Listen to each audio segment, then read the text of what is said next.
네, 한 주간 영화계 소식 정리해드리고 주말에 볼만한 영화도 추천해드립니다. 금요일에 마련하는 코너죠. 신의 한수, 엔터테인먼트 미디어 더 스크린의 박혜은 편집장과 함께합니다. 어서 오세요. 네, 안녕하세요. 네, 간만에 기쁜 소식이 있어요. 네. 프랑스 칸 영화제가 얼마 전에 공식 초청작을 발표했는데 네. 연상호 감독의 영화 반도, 그리고 임상수 감독의 영화 행복의 나라 이렇게 선정이 됐네요. 네, 맞습니다. 올해 안타깝게 한국제영화제가 오프라인 축제를 벌이지는 못했는데 네네. 예, 대신 전 세계에서 이제 초청작으로 출품한 이 작품들 중에 훌륭한 작품들을 골라서 공식 초청작으로 발표를 했어요. 그러니까 네. 원래는 이렇게 부문이 막 있습니다. 무슨 뭐 공식 경쟁 부문이 있고 네네. 뭐 미드나잇 스크리닝 부분이 있고 여러 가지 부문이 있는데 이번에는 그런 부문으로 나누지 않고 네. 전체를 다 그냥 공식 초청작으로 발표를 했고요. 총 네. 56편의 작품이 선정이 됐습니다. 네. 당연히 연상호 감독의 영화 반도는 네. 그럴 수 있을 만하다고 다들 기대하고 계셨을 거예요. 네. 워낙 부산행이 칸에서 그 일으켰던 열풍이 네, 워낙 맞습니다. 대단하기 때문에 네. 이번에 그 이제 4년 후의 이야기인 반도도 칸을 갔는데 네. 임상수 감독의 영화 행복의 나라도 선정이 됐습니다. 이 작품 같은 경우에는 임상수 감독이 한국제영화제 사실 인연이 좀 깊은 편이에요. 지금까지 4번이나 칸의 레드카펫을 밟았었고요. 네. 이번에도 이 두 작품 모두 앞으로 영화가 어딘가에 공개가 될 때나 개봉이 될 때 칸 국제영화제 초청작이라는 그 마크를 달 수 있는 이제 영예를 안게 된 거죠. 네. 네. 지금 여러 가지 침체된 상황 속에서도 어쨌든 성과가 좀 있었던 것 같고 네. 지금 극장에 못 가니까 넷플릭스 같은 온라인 동영상 서비스 이쪽에 사람들이 많이 몰리고 있잖아요. 이쪽 부분 좀 어떻습니까? 뭐 이 회사 같은 경우에는 지난번에 이제 1분기 성적을 발표를 했는데 네. 올해 1분기 동안만 약 1,600만 명이 새로 가입을 했다. 1,600만 명. 네, 와. 이렇게 얘기를 했어요. 네. 그러니까 굉장히 잘 되고 있다는 거죠. 네. 근데 문제는 봉쇄가 풀린 이후에도 이렇게 OTT 서비스들이 지금 같은 호황을 벌일 것인가. 그 문제는 좀 지켜봐야 될 것 같기는 하지만 네. 그래도 많은 분들이 넷플릭스에서 좀 좋은 영화 없나 보고 계시는 건 맞습니다. 네. 넷플릭스 쪽에서는 또 표정 관리를 하고 있는. 오늘 넷플릭스 얘기하신 김에 볼만한 영화들을 좀 소개해 주십사. 저희 제작진이 사전에 요청을 해드렸더니 네. 요청을 드렸더니 넷플릭스 다큐멘터리네요. 네. 수정 헌법 13조? 네. 이런 게 있어요? 이런 작품이 네. 있는데요. 어떤 내용인가요?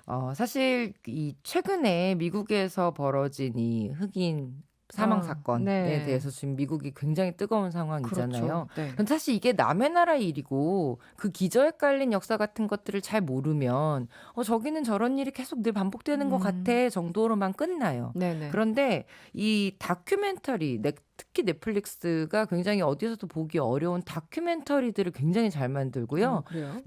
넷플릭스가 초기 아카데미를 노렸던 대부분의 작품들이 다큐멘터리의 힘에서 시작이 됐었거든요. 네. 그중에 이제 수정헌법 13조라는 영화가 있습니다. 네. 근데 이 작품 같은 경우에는 지금 현재 미국에서 벌어지고 있는 흑인 인종차별의 역사, 차별 이런 것들이 과연 도대체 시스템으로 어떻게 작동하고 있는지에 대해서 다루고 있는 작품인데 네. 굉장히 상세하기도 하면서 또 굉장히 흥미진진합니다. 그래요? 그야말로 시간이 어떻게 가는지 모를 정도로 굉장히 재미있는데 이 작품의 그 감독은 흑인 여성 감독이고요. 에이바 듀버네이라는 감독입니다. 네. 마틴 루터 킹의 영화를 담은 셀마라는 작품으로 또 네네. 굉장히 화제가 됐던 감독이라서 네. 이 감독이 영화 속에서 제시하는 이 근거들이 너무나 일목요연하고 우리의 어떤 상식들을 깨는 아주 은밀한 시스템들의 구동 방식을 보여주는 다큐멘터리라서 정말 입을 떡 벌리고 봤어요. 정말 이게 현실적으로 저게 가능한 얘기인가, 일어나고 있는 일인가 이런 것들이군요. 그렇죠. 이 뭐 제목처럼 미국 수정 헌법 제13조에 관련된 이야기인데요. 이 13조의 내용이 이래요. 이게 미국에서 노예제도가 없어질 때 생긴 헌법인데 네. 이런 규정이 있습니다. 당사자가 어떤 정식으로 기소가 돼서 판결로 형벌을 받지 않는 이상 네. 노예제도는 미국에 존재할 수 없다. 이런 내용이에요. 네네. 맞는 말인데 네네. 이 기소가 되고 판결로서 형벌이 확정된 사람의 수가 흑인의 수가 너무나 많아진 이유가 있었던 거죠. 그게 그러면 다큐멘터리 하면 보통 네. 아까 말씀하신 것처럼 흥미진진하다고 말씀을 하셨지만 네. 좀 어려울 것 같고 무거울 것 같고 한데 네. 그렇지 않다는 말씀이신 건가요? 그러니까 뭐 예를 들면 네. 이런 사례들이 막 나와요. 그러니까 감옥이 아예 그냥 미국의 산업인 거예요. 그래서 흑인 남성 3명 중에 1명은 어떻게든지 감옥에 가고 그리고 그 재소자들은 정말 인권이 상실된 상태에서 아주 값싼 노동력이 대형 회사의 이 상품 가격과 네네. 연결이 되어 있는 겁니다. 일종의 재소 산업이라고 하는 게 어떻게 60년대 70년대 어떻게 발달되어 왔는지 보여주는 그 자료들만 보는데 그렇군요. 이게 드라마틱하고 이게 정말 영화보다 더 영화 같은 현실이 아니면 뭔가 싶은 생각에 시간이 정말 그래서 훅 시스템이라고 말씀을 주셨군요. 네. 알겠습니다. 신의 한수 박혜은 편집장과 함께하고 있고요. 잠시 광고 듣고 돌아오겠습니다. 네, 조금 전 박혜은 편집장님이 다큐멘터리 강추하셨는데 4818번님 다큐 제목이 정확히 뭐죠? 이렇게 질문 주셨어요. 뭐였죠? 네. 수정헌법 13조라는 작품이고요. 네. 넷플릭스에서도 보실 수 있고요. 넷플릭스 같은 경우에는 이런 교육적인 다큐멘터리를 선생님들이 원하시는 경우에 학생들과 같이 토론해서 볼 수 있도록 유튜브에 네네. 올려서 시청하시도록 할 수 있어요. 네. 이 작품 같은 경우에는 꼭 넷플릭스 회원이 아니시더라도 유튜브에서 찾아서 작품을 보실 수가 있습니다. 그렇군요. 주말에 한번 검색해서 보시면 좋을 것 같습니다.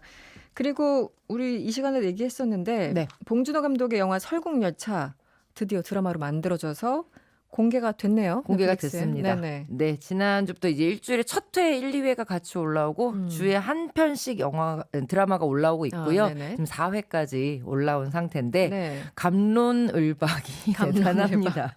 어떤 감론을박인가요? 일단 이 작품이 이제 봉준호 감독이 2013년에 이 영화를 드라마 시리즈로 다시 만든 거잖아요. 네네. 그래서 영화를 보신 분들은 도대체 어떻게 다른 이야기로 드라마를 만들었을 것인가에 대한 관심이 되게 높았고 네. 과연 봉준호 감독의 설국열차처럼 재미있을 것인가 네네. 그것이 굉장히 관심이었는데 네.